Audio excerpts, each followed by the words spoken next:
अस्सलाम वालेकुम। आज के इस वीडियो लेक्चर में हम ये देखेंगे कि इफ़ एल्स स्टेटमेंट हम किस तरीके से यूज़ कर सकते हैं वेरिलॉग में। इफ़ एल्स स्टेटमेंट क्या होती है कि एक कंडीशन अगर ट्रू होती है इफ़ के अंदर, तो फिर उसका जो ब्लॉक होता है वो एग्जीक्यूट होता है। उस ब्लॉक में जो भी लिखा हुआ है वो एग्जीक्यूट हो रहा होता है। अगर वो इफ़ की जो स्टेटमेंट होती है वो ट्रू नहीं होती, तो वो एल्स में जाती है। वो एल्स में जो भी आपकी लाइन ऑफ कोड लिखा हुआ है वो एग्जीक्यूट हो रहा होता है। बेसिकली इफ और एल्स जो होता है वो वेरिलॉग के अंदर एक तरीके का मक्स रिप्रेजेंट कर रहा होता है कि दो इनपुट आए। सिलेक्शन बिट अगर ज़ीरो होगी तो I1 आउटपुट पे आ जाएगा। अगर सिलेक्शन बिट 1 होगी तो I0 आउटपुट पे आ जाएगा।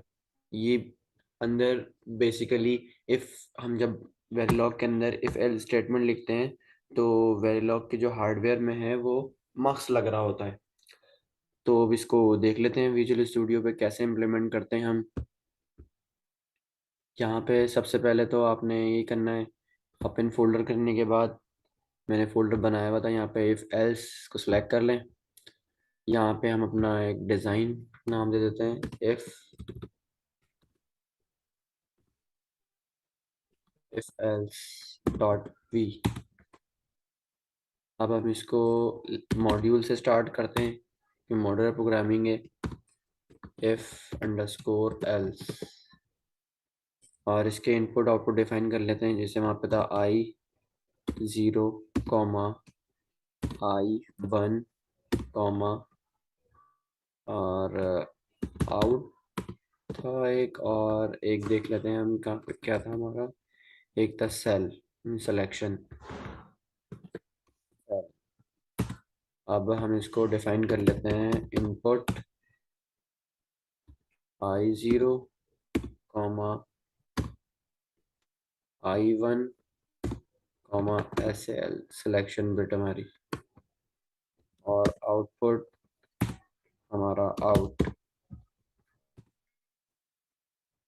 अब हम ऑलवेज ब्लॉक यूज कर लेते हैं। ऑलवेज के अंदर लिखते हैं हम I0 और I1 और सेल। अभी मैं बताता हूँ कि हमने इसको क्यों लिखा है।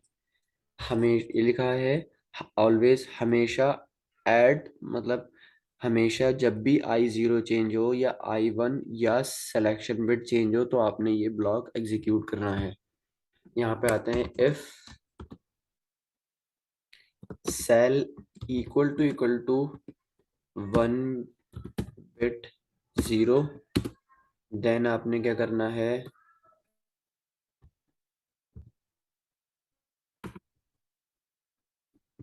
Out equal to I0 plus I1।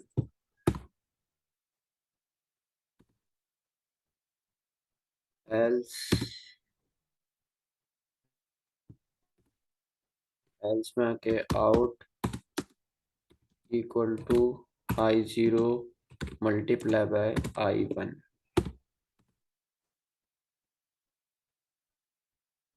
ये हमारा डिज़ाइन कंप्लीट हो गया है कि हमें अपना आउट जो है वो 2 बिट का रखना होगा, क्योंकि हमारा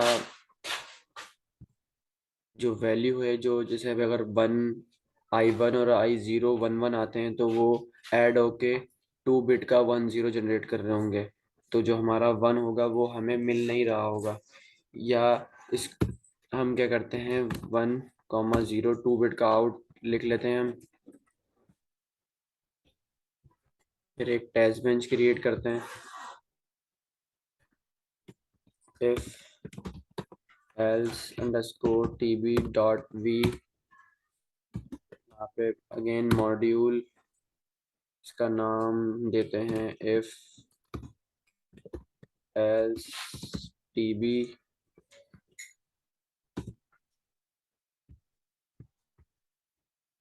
catch I0 comma I1 comma cell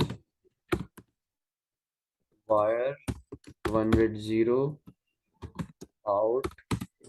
अब हम इसको इंस्टेंटिएट कर लेते हैं। वो हम कैसे करते थे कि हम सबसे पहले तो डिज़ाइन का जो मॉड्यूल है उसका नाम लिखते थे, एफ एल्स आ गया डॉट। यहाँ पे आप कुछ भी लिख सकते हैं, डॉट लिख सकते हैं, ए लिख सकते हैं, अपना नाम भी लिख सकते हैं। डॉट डिज़ाइन का जो वेरिएबल है उसका नाम लिखते हैं, डिज़ाइन में I0 है। और टेस्ट बेंच का जो वेरिएबल है उसका नाम लिखते हैं, वो भी I0 है। कॉमा नेक्स्ट डिज़ाइन का I1 ब्रैकेट के अंदर टेस्ट बेंच का I1 डिज़ाइन का sel mean selection test bench की selection bit put out.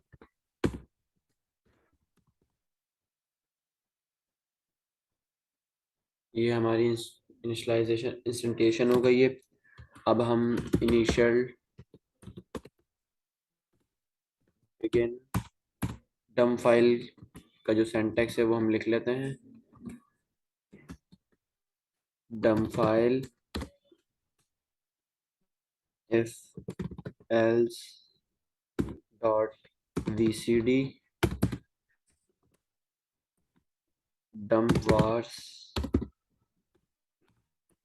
Begin जब स्टार्ट किया था तो एंड लिख के हमने मॉड्यूल बंद कर दिया है। अब हम इसके इनपुट की तरफ आते हैं तो उसको भी इनिशियल बिगिन से हम स्टार्ट करते हैं।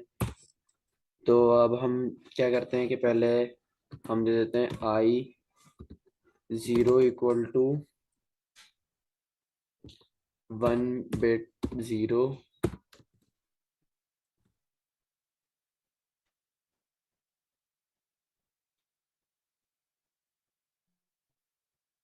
सिलेक्शन बिट हमारी 0 है। फिर हमने डिले दिया 50 सेकंड का। मैं इसी को कॉपी कर लेता हूँ। अब हमने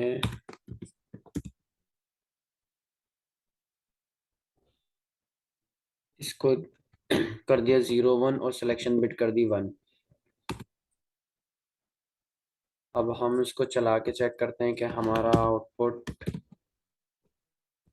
क्या आ रहा है, या हम इसके कॉम्बिनेशन बढ़ा लेते हैं 1 0 और इसकी सिलेक्शन बिट 0 रखते हैं।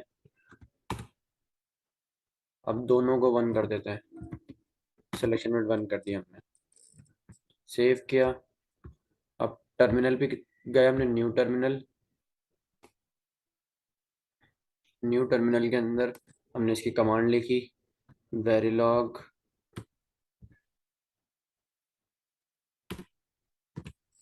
If else dot v if else underscore test bench. ये हमने लिखा, उसके बाद ये एरर्स आ गए। अब इन एरर्स को हम देख लेते हैं जी। हमने यहाँ पे आउट को रैज डिफाइन नहीं किया है, इसको रैज डिफाइन कर लेते हैं। वो रैज इसलिए हमने डिफाइन किया है क्योंकि हमें ऑलवेज ब्लॉक के अंदर हम इसको डेटा सेव करवा रहे हैं हम। अब हम वीवीपी आउट डॉट वीवीपी लिखते हैं, जीटी के वेव। हम कंट्रोल टी दबा के अपनी वीसीडी फाइल को सिलेक्ट कर लेते हैं। सबसे पहले हम I0 I1 selection bit output, इसको हम मैक्सिमाइज कर लेते हैं और देखते हैं कि जब I0 दोनों 0 थे और सिलेक्शन बिट भी 0 थी, तो प्लस होना था, दोनों प्लस हुए तो 0 आ रहा था। और जब I1 1 हो गया, सिलेक्शन बिट 1 हो गई, तो मेन मल्टीप्लिकेशन हो रही थी, 1 0 था, फिर भी 0 आ रहा है। सही है। यहाँ पे सिलेक्शन बिट ज़ीरो हो गई है, और जब ये दोनों प्लस हुए, I1 और I0, तो 1 आ रहा है यहाँ पे। ये सही आ रहा है। अब हम इसका थोड़ा टाइम डिले इंक्रीज कर देते हैं, ताकि हमें बकाया वैल्यूज़ भी दिख रही हों, बाकी जो वैल्यूज़ हैं हमारी। टेस्ट बेंच में आके हम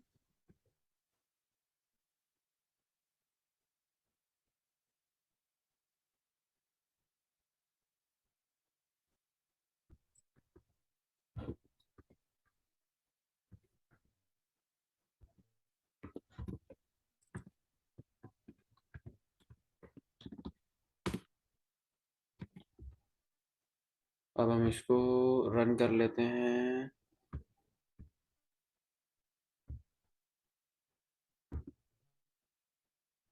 एक ऐड करते हैं यहाँ पे, वो GTK वाली वेव, GTK वाली जो टर्मिनल है वो ऑन रहने देते हैं। यहाँ पे हम आई वेरिलॉग लिखते हैं, वी पे आउट डॉट वी भी लिखते हैं। उसके बाद GTK वेव पे आके हम कंट्रोल शिफ्ट आर दबाते हैं।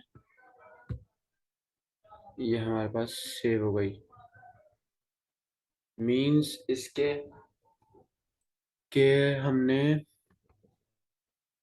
सिलेक्शन बिट चेंज कर दी यहाँ पे।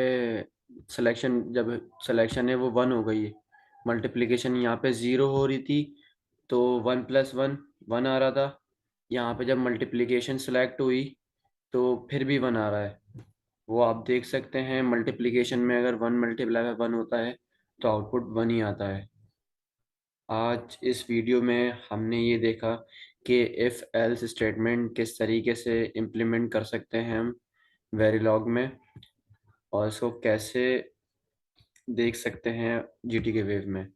ये हमारा डिज़ाइन था, हमने लिखा था अगर सिलेक्शन बिट 1 हो तो प्लस हो, अगर प्लस नहीं हो, वो सिलेक्शन बिट अगर 1 होती है तो मल्टीप्लिकेशन हो। वो हमने GTK वेव में देख लिया। आई होप आपको इस वीडियो में समझ आया होगा। Thank you.